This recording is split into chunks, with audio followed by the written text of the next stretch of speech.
our beloved Boss Mike Cervera.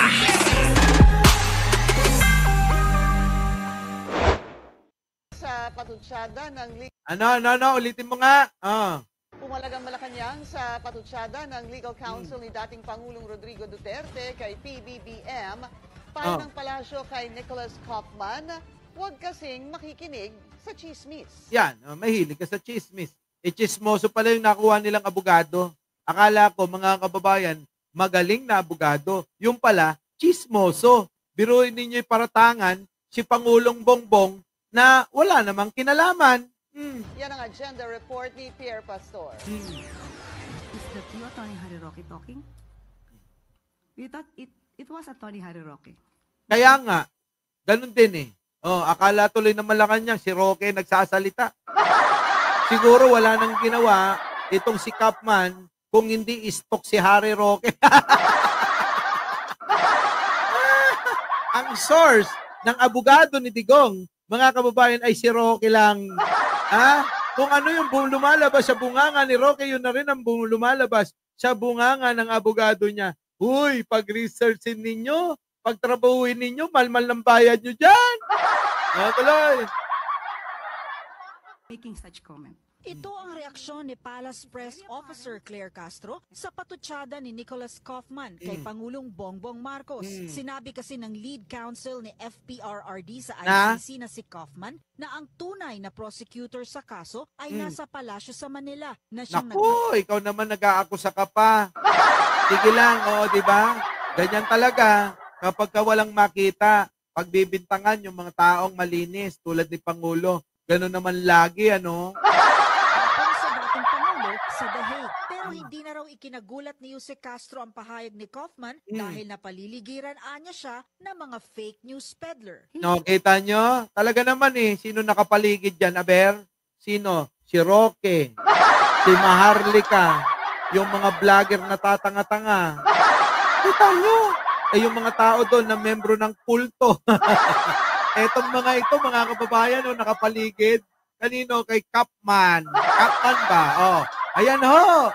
Yan ho ang mga nakapaligid kay Kaufman. Yung mga uto-uto. Di ba? Yan. Tuloy. Concentrating on his job as a counsel. Mag-concentrate ka, Kaufman. Kaufman! Mag-concentrate ka ba? Kasi, ang source mo, sino? Si Maharlika. Sino? Si Roque. Sino pa? Nakausap mo si Manang Aimee nila. Putik na yun, mag-ingat ka dyan. Biglang nananaksak ng babayan. Naku, Diyos ko po. Ingat! Tuloy! Not in engaging in rumor mongering.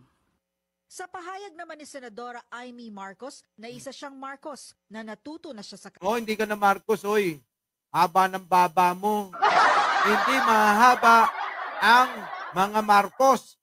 Lakson ka daw. Kaya mo si Manang Aimee, huwag ka na magpanggap dahil bistado na. Sinira mo yung tinatago-tagong lihim ninyo. Ikaw pala anak ng Lakson daw. Kaya pala nga, haba ng baba mo Kaya alam nyo, ang laki ng inggit nito kay Pangulo. Bakit? Kung hindi daw mga kababayan, kung ang naging tatay daw niya sana, si Pangulong Ferdinand Marcos Sr., malamang ho, hindi ganyan kahaba baba niya. Nagmana sa mahaba baba. Ayan, biruin ninyo, sana'y pinamanahan iyan ng kayamanan, abay baba ang pinamana dyan. Imbis na kayamanan, baba ang pinamana dyan, dala-dala pa niya.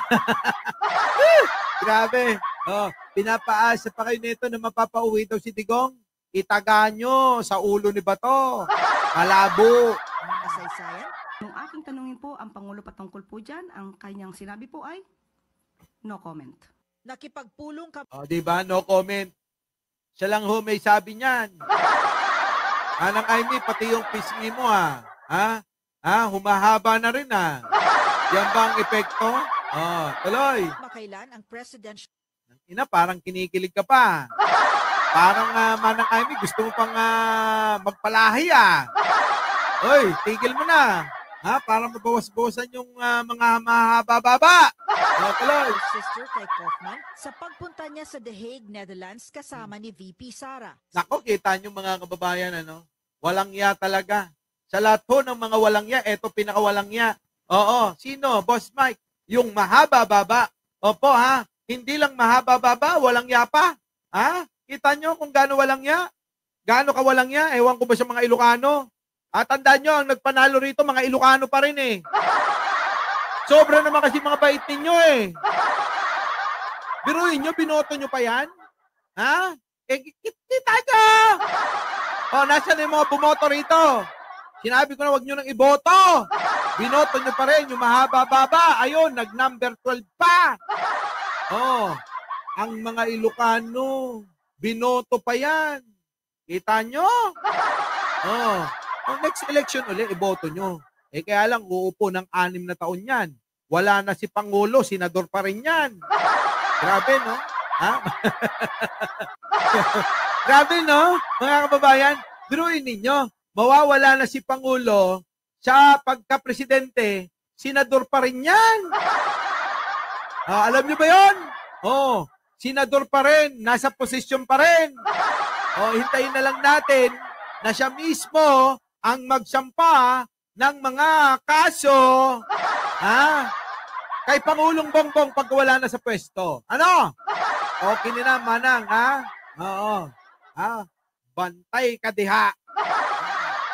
Aloy. Tama ni VP Sara. Sa kanyang pahayag, sinabi rin ng senadora na we will bring PRRD home. In your dream! Sa panaginip nyo na lang yan.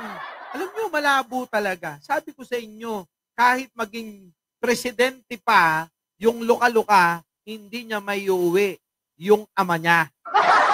Yan po ang katotohanan. Yung ganyang mga estilo, pinapaasa na lang yung mga uto-uto. Yung mga estilong ganyan, eto, tingnan ninyo, yung mga tao na yan, ang kanilang mga pinapaasa. Tignan nyo, sumasamba sa estatwa ni Digonyo. Matindi, no, mga kababayan. Estatwa ni Digong, dinadasalan, pinapanalanginan. Mga kababayan? Kailangan naman na ipagdasal nila yan. Mga kababayan, wala namang Diyos yan. Walang Diyos. Si Digong, mga kababayan, minumura nga niya yan. Di ba? So mga kababayan, ang haba na naman ng live natin. Pero alam nyo, mag-like naman kayo bago kayo umalis din konti pa lang yung nagla-like, hindi tugma sa mga nanood. So muli, mga kababayan, hanggang dito na lang at magkita-kita po tayo mamayang hapon, sa susunod na ating live. Muli, mga kababayan, maraming salamat sa pagsama ngayong umaga. Mayo 31, taong kasalukuyan. Opo! Kita-kita po tayo sa susunod. At maraming salamat po. Mike Cervera po, lagi nagsasabing, mahalin natin ang ating kapwa, pagdasal po natin lagi ang ating bansa, hindi si Digong. Maraming salamat po. Our beloved Boss Mike Cervera.